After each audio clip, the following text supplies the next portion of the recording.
What's up, everybody, man? It's another episode of DnA-Tvision, man. And I got a good friend, man, a little brother of mine, man, a soldier, man, frontliner, my boy J Love. What's happening, man? What's poppin'? J Love stopped by, man, to holler at your boy, man. What's going down? Oh, man, I'm just cool, trying to stay out the way, you know what I'm saying? J Love, man, let's get straight to it, man. Where you grew up at? I grew up in the Pearl Orchard, man, Beaumont, Texas. What area? What street? Over there by Houston and what, I think Sarah. That's when you first remember? Yeah, when I first remember, yeah. And those apartments on the end, on the dead end. Oh, it was in some apartments? Yeah, some little blue apartments. Okay. Yeah. Who was it? Just you, your mama, kids? Me, my mama, my sister, which is my twin, and I got two little brothers. Jocelyn? Jocelyn, yeah. Oh, Jocelyn. Shout out to Jocelyn. She got to come through. Yeah. Yeah, she gonna have to come through and chop it up. Where you went to elementary school at? I went to Blanchard. For the whole? Till like the third grade, and then I went to Regina Hall. You remember, name some of your childhood friends from that area. Growing up, I pretty much lived in Lincoln Terrace because my grandmother stayed in Lincoln Terrace. So I was cool with a lot of those dudes up there. I ain't from Lincoln Terrace, but my grandmother stayed out there, so. Who you ran with, the little kid? Carrie Williams, the twins. I can Twins. remember. Yeah, they was twins, man. It was cool, I remember, man. yeah. You know what I'm saying, back then. Pretty much, that's the only people I really hung around when I was young until I got older. That's what's up. So what it was like growing up like that? I mean, you know how it was out there, they was the blue team, you know what I'm saying? So I wasn't really into that, you know what I'm saying? But at the time, that's what it was. I knew that's what it was, but I respected it. You know what I'm saying? I ain't disrespecting them nothing like that till I got older. Yeah. And then that's when, So, where you went to middle school at? I went to middle school, I went to Oldham. Oldham. Yeah, I went to Oldham. So what you started getting off into in middle school? Well, I played sports. I played football, Uh-huh. and I was pretty good. I played at the Y, you know what I'm saying, for the Jets. We had a pretty good team. And from there, the coach at Oldham heard about me, and he was asking me, did I want to play for Oldham? And I was like, nah, man, I ain't really into that right now. He was like, well, I went to, he seen one of my games, and he was trying to get me to play for him, but I wasn't really feeling it. I was more trying to give me some money at the time. So you fell off into the streets at an early age? Very, like 12, you know what I'm saying? So where you started hustling at? Well, I stayed in Park Shadows, and this was like '88, and the first dude that I ever seen that really was just getting money was Reek brother, R.I.P. Reek, man, Mark, and I used to see him when he come out there. He had the MC. He was low, you know what I'm saying. He was tinted up. Yeah. You know what I'm saying. He get out the car. He got gazelles on. He got his neck look good. You know what I'm saying. His shoes. He got the Jordans on. You know what I'm saying. So I'm like, man, who's that? And shit. One day he spoke to me like, "What's up, little man?" I'm like, "What's up?" He was like, "Come out, let me." You know what I'm saying. Shit. From then on, it was just, you know what I'm saying. That's how I got started in the streets. So what was the relationship like? What's your old man? What? I don't even know who he is. I never seen him. So you know what I'm saying. You never seen your pops? Never seen him. A picture of him? Didn't even ask about him because he wasn't around when I was, you know what I'm saying, when I was. It's normal. It was normal to me. Like I had friends that had their dad and they like, but I really didn't. He wasn't really nothing to me. To this day. To this day, I don't even know who he is. You know Damn. Yeah. But So what the relationship was like between you and your mom? Oh, we was cool. We was Gucci. She pretty much held everything down. Me and my sister and my two little brothers, by herself. She was strict at first, but I guess she felt like, she can only do so much with me. You know what I'm saying? So she started letting me leave out the house at an early age, and after that, it was she couldn't do nothing with me. So how long you was in the shadows? I stayed in the shadows till I was like 15. So who you ran with out there? When I stayed in Park Shadows, I used to be with Shannon Morton. Duck and them used to come out there to the shadows. Derek Howard, Darryl Howard, Clayton Howard. That's pretty much who I was cool with at the time, you know what I'm saying? And I had a white friend named Rocky that played football with me, but other than that, they was one of the ones that really... There was a little white boy stayed out there when the only played linebacker for a white boy named Chris. Yeah, I remember him too. I want to say Chris Watson. Yeah, him and his brother, Billy Watson. Uh-huh. I used to holler at Chris hit hard, boy. When Gang got there? Yeah, Gang shut me up. Odell, you know what I'm saying? Winton. Yeah, I forgot, man. It's been a long time, but Winton, Boot, Leonard Rounder, you know what I'm saying? Chris. What's the police officer used to give y'all hell out there? tall woman, or the tall white dude, or the tall white woman?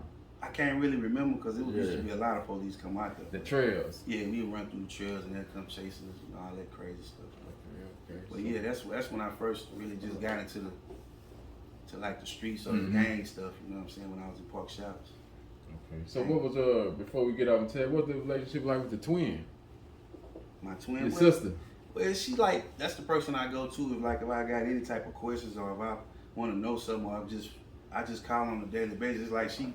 So she came out like being a big sister. Yeah, because she was born before me, like 5 minutes before me. So yeah, we twins, but you know she was born before me though. Took you 5 minutes to come on up out of there. Yeah. Man, so now we hustling in the streets, man. What's going down in the streets? Man, the streets was crucial, man. Like you had to be real raw, man, and like me growing up in the Pewaukee, it was more of a blue team in the Pewaukee at the time that I can remember. And at the time, if you dudes were scared to wear red back then. You know what I'm saying? You really had to be about your business to put on some red to be in the Pewaukee because it was surrounded by the blue team. You know what I'm saying? But I grew up with them when we was young, but once we got older, people had to went their way and I went my way, and you know what I'm saying? That's how it happened. But the first person that ever introduced me to the type of stuff that I was into as far as the red team was Derek and Darryl. I seen, you know, how they was rocking and what they had going on, and you know what I'm saying? I wasn't into it, but I was into it. I just didn't know all the smoke that come with it. You know what I'm saying? So after that, it was just, you know, that's when the CTG came along. You know what I'm saying? Shady Tree Gangsters, baby. Yeah, I rep that hard, man. You know, behind the wall on the streets, whatever. You know what I'm saying? That's what it is. But yeah, man, everybody know who CTG real members is. You know what I'm saying? I ain't got to speak on it. You know what I'm saying? Everybody know what it is. I ain't got to put on. John Seafood, baby. Yeah, John Seafood, man.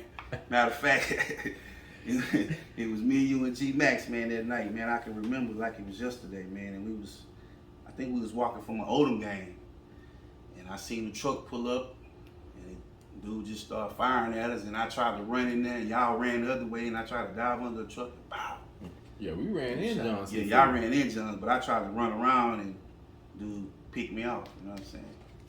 And for the record, I ain't telling him or nothing, you know what I'm saying? I knew who he was, I ain't telling him, because I left it in the streets, you know what I'm saying? I wasn't going to do none of that. At a young age, I knew what it was in the streets, you know what I'm saying? So, it is what it is.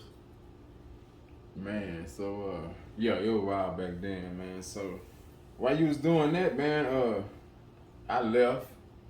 Yeah. And you was still out there doing your thing? Yeah, you and Leo. Yeah, I was still out there, man. That's when I really just got into the streets, really. You know, I was into other stuff, but then I just narrowed it down to what I really was good at. You know, because whatever you're good at, that's what you got to do. Take care of you or whoever, your family or whatever. So that's what I was more related to the streets as far as getting money. Yeah. So when I was down, I heard you had took a file, went to the Fed, but I heard somebody had set you up or something. Yeah, man. I had got set up by this female, man. I met through somebody else, man. Yeah. And she knocked me across the head, man. They gave me 14 years. You know what I'm saying? And by the grace of God, while I was in there, they had passed the crack law. So everybody that had crack law had action. You know what I'm saying? If you had a crack law, you got your sentence cut down. You know what I'm saying? So a lot of dudes that was in there stressing, doing time, ended up getting the time cut, and they got out early. You know what I'm saying? So that was a blessing. Barack Obama made that happen. Yeah. Man, so the setup, how you got popped? Well, it's like I was trying to holler at the female, but at the time I don't know what she had going on, and you know what I'm saying, I wasn't even caring. I didn't even care about what she had going on, really. I just came at her like, hey.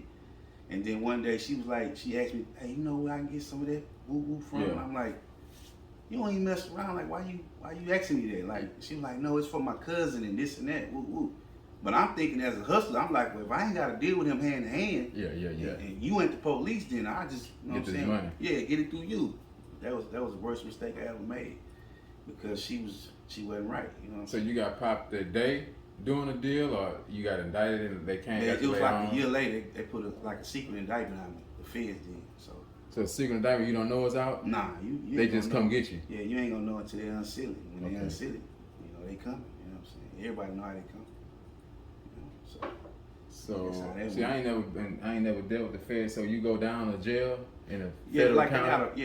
they got a federal holding facility. They got a few of them, but you know, if you from the Eastern District, then more likely you're gonna go downtown, or they gonna send you to Liberty or Tyler or somewhere around this area. But you're gonna be in the Eastern District though. You know what I'm saying? Yeah. But once you get to the feds, you can go anywhere in the world. It's up to them. How long it took you to get sentenced? Probably like 8 to 9 months at the most. Anybody that's sitting in the holding facility over that, they ain't right. Like there's something going on. Either they trying to fight their case or they talking, they doing something. You know what I'm saying? No longer than 8 months. You supposed to be gone. Yeah. So you flew out. They flew you out to your. Where you went first? First I went to. Well, I requested to go to Beaumont. I didn't know whether I was gonna go to the camp, the medium, or the USP. Which the USP is the worst is worse. You know what I'm saying? That's where everything happened really. But they sent me to the Beaumont medium, and it wasn't just no, like everything I heard about the feds with, it wasn't nothing like that. Like it was totally different. Like it was more of a, like a state thing. Like you ride with Texas, or you ride with Michigan, or you ride, you know what I'm saying, wherever you from, that's who you gonna ride with. You know what I'm saying? It ain't really no gang stuff. They got gangs, but when everything boils down to it, you gonna ride with the state or wherever you from. You know what I'm saying? That's how they go. So Texas. Yeah, it's a Texas thing. You know what I'm saying?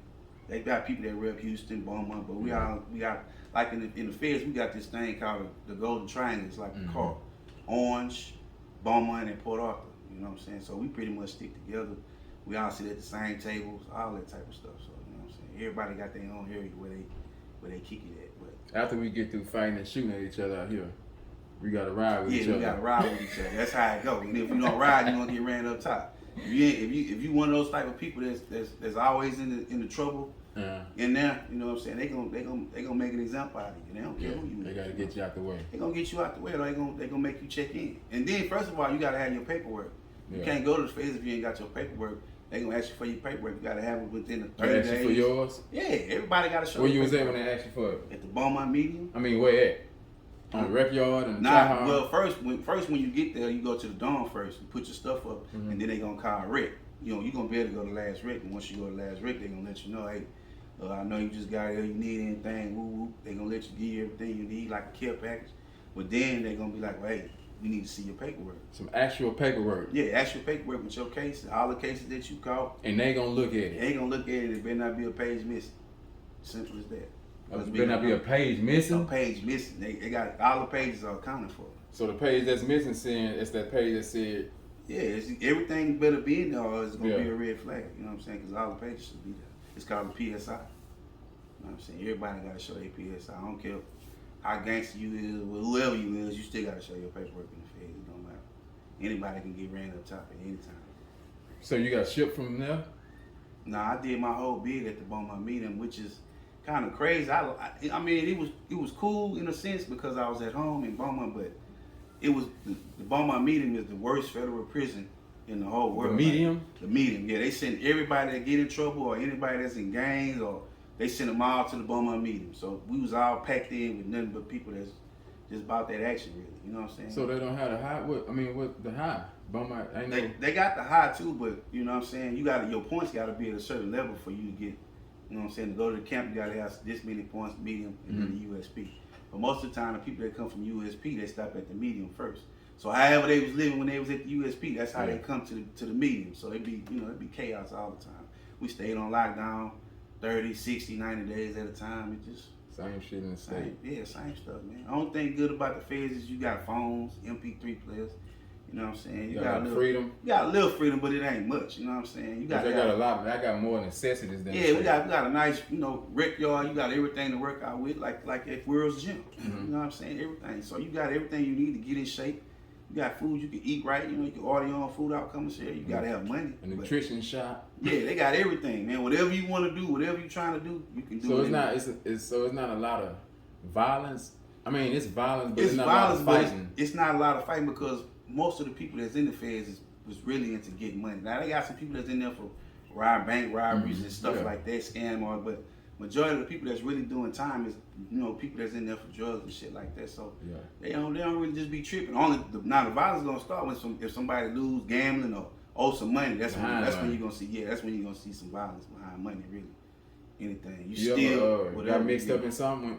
I mean, one time we had an incident where a dude from Beaumont supposedly they said he had stole something from this dude, and they was talking about touching him. He was like, nah. Where he was from, the dude? He was from Beaumont. He was, you know what I'm saying? The other guy he stole from? I think he was from North Carolina. You know what I'm saying? And yeah, they had got into it, and dude said he had took something from him, and we told him, like, nah, we gonna handle that. You know what I'm saying? Yeah.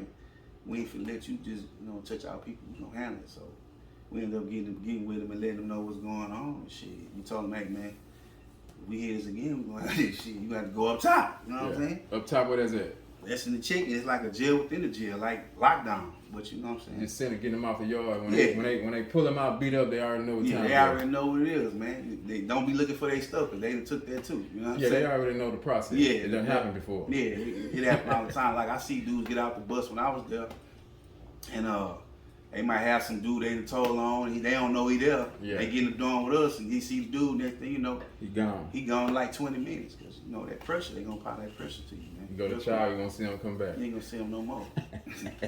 Ever. You know what I'm saying? But yeah, man, the feds was, how old was you when you went down? I think I was like 29, man. Mm-hmm. And I got out, I done 8 years, you know what I'm saying? So, it was kind of funny to me because You done 8? Yeah, I done 7 years, 8 months. I thought you done longer than that. Nah, I done 7 years, 8 months, man. I would have done, I had 14 originally. But the crack law. But the crack law saved me. I would have had to do like 12 flat, you know what I'm saying? So, I was blessed with that. Get the crack law, man, and get my little action. So what your relationship was like with your sisters and them, and your little brothers and your mama while you were locked up? They was coming visit? Nah, like I didn't really want them to come up there. Mm-hmm. Like I used to be like, man, cause I ain't no mama's boy, really, man. You know what I'm saying? I wasn't just tripping on my mama coming up there, cause I know her situation. My sister was trying to get her life together, and they like don't stop just because I'm in there and I made mistakes. I respect that, so I didn't expect them to be up there all the time. They sent me money when they could, but I mean, I was just getting how I live, and at the time, you was getting paid to work in the feds, so they was I make probably like $50 a month. You know what I'm saying? It ain't much, but in there, it's enough to get you by. Get you what you need, like your necessities, your food, stuff like little hygiene. You know what I'm saying? But then I had a few people that were sending me money, so I give me some Air Force Ones or something every now and then. You know what I'm saying? All whites. Yeah. Order your shoes. Yeah, you order your shoes, man.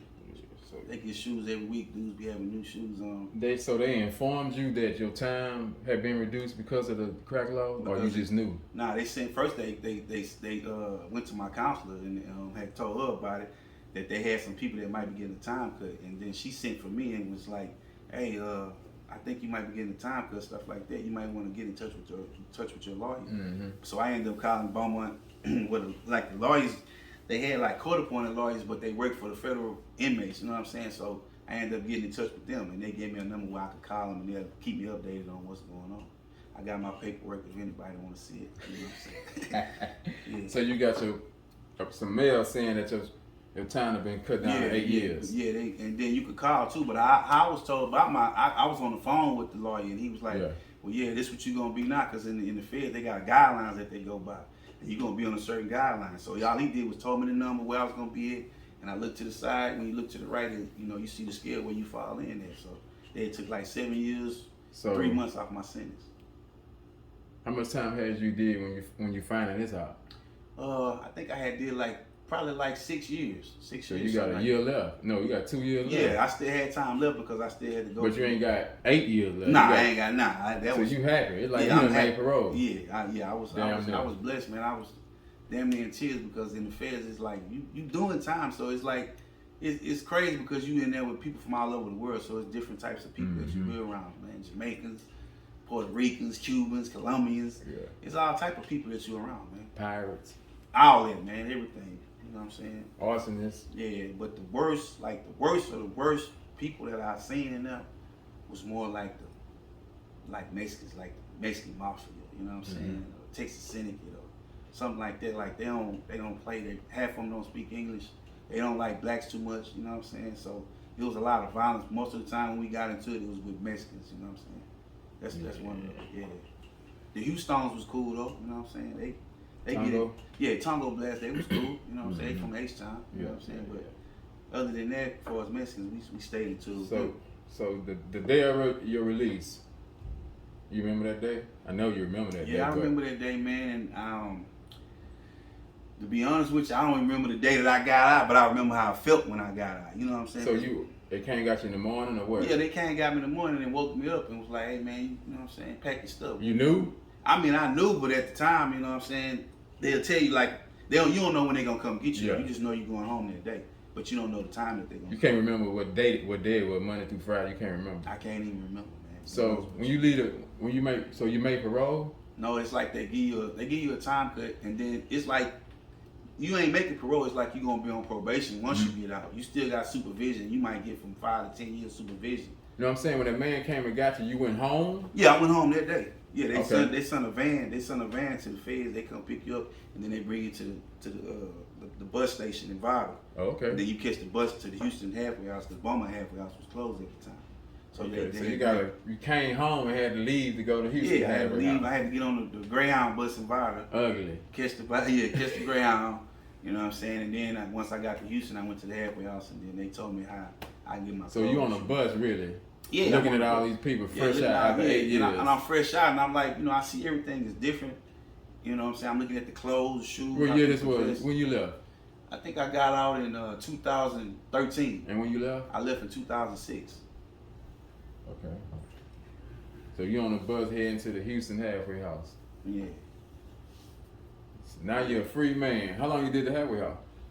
And I did probably like 8 months, something like that. Mm-hmm. Because they ended up opening the halfway house in Beaumont. Yeah. So they ended up shipping us down here to Beaumont. And once they sent us, because in Houston you got your cell phones. It's different type of rules that they got at different halfway houses. But in Beaumont, you couldn't have no cell phone, stuff like that. So I didn't like Beaumont halfway house. Yeah. I was ready to get out of there. At the halfway house. So man, how many kids you got? I got 3 kids. Well, actually, I got 4 because I got a baby boy, Carter. Mm-hmm. My oldest daughter is Jasmine, and Kirsten, and then I got a son named Justin. You know what I'm saying? And then Carter is my baby boy. What that's like, man? I mean, we cool. We get along to a certain extent. Like they reach out to me every now and then. You know how them kids be, man. Most of the time they gonna reach out when they need something. You know what I'm saying? But I respect that, because I wasn't around half of their life, so I don't want to just be like I'm trying to run them or whatever. But yeah, they reach out to me every now and then. So it's good. Y'all good? Yeah, we good. I just feel like they don't too much check on me too much. Every now and then they can call me and be like, "What's up, Daddy?" They don't know none of that. You know what I'm saying? When I first got out, I used to see them and I give them money and stuff like that. Yeah. But I ain't wanted to be about the money. I just wanted them to be like, I'm your dad and you respect me, stuff like that. Yeah. It's all good. I mean, you gotta reach in a little bit more. I gotta do the same on my end with my little girl. Yeah, cause I got daughters, man, and I'm like real picky on the type of dudes they mess with. But by me being gone out their life for the years, I can't just come in and be like, oh, we do this and do that. So I just be acting like, man, look, whatever works for you. You know what I'm saying? As long as they don't put his hands on you, other than that, I'm good with it. You know what I'm saying? It's a beautiful thing, man. I'm children, man. So, what's the next step, baby? What we got going on? Oh man, right now, man, I'm still trying to like get me some other things going on as far as like I got a partner that's doing stuff with trucks, driving trucks, stuff like that. But man, I'm really trying to get my own business. I'm trying to sell me some t-shirts and hats. I'm trying to get some extra money coming in, man. You know what I'm saying? Something that's gonna make me feel like I did it on my own without having to go to nobody else to help me. Yeah. Because sometimes people will help you, but they'll try to use it against you when you start doing good. They try to throw it in your face. So it's good to just try to do stuff on your own, man. That way you ain't got to worry about all that. You know what I'm saying? You can just be thankful that you got yourself out of whatever predicament you was in at the time. You know what I'm saying? But so man, what you got out the streets, man? I mean, don't get me wrong, man. I don't glorify the streets. I never felt like the streets was a place for somebody like me anyway. But the way I came up, man, it was just survival. You had to survive, man. You got to do what you got to do to make stuff happen for your family. However you feed your family, I respect that. You know what I'm saying? Nobody perfect. Yeah, ain't nobody perfect. As long as you can provide by any means necessary, man. That's on you. Can't nobody tell you how to feed your family or your kids, man. That's your responsibility. You're supposed to hold that down, man. Till you go. Josh can leave the world tomorrow, man. What you want us to say about Josh, man? Man, I want y'all to say about me that I was a real dude, man. I'm gonna keep it 1,000, man. If I mess with you, I mess with you, and if I don't, you gonna know it. You know what I'm saying? I got a lot of partners that I'm cool with, and I still hang with, but sometimes if you're trying to do different things, you can't be around those type of people. If you're trying to elevate or you're trying to get to the top of whatever you're trying to do. I mean, if you feel like they're gonna bring you down, you gotta cut them off, man. Family, whoever, you know what I'm saying, till you get yourself together. That's what's up, man. That's what's up, man. Yeah, man. So appreciate you stop by, baby boy. Much love, man. And you can stop by whenever you get ready. That's what's up.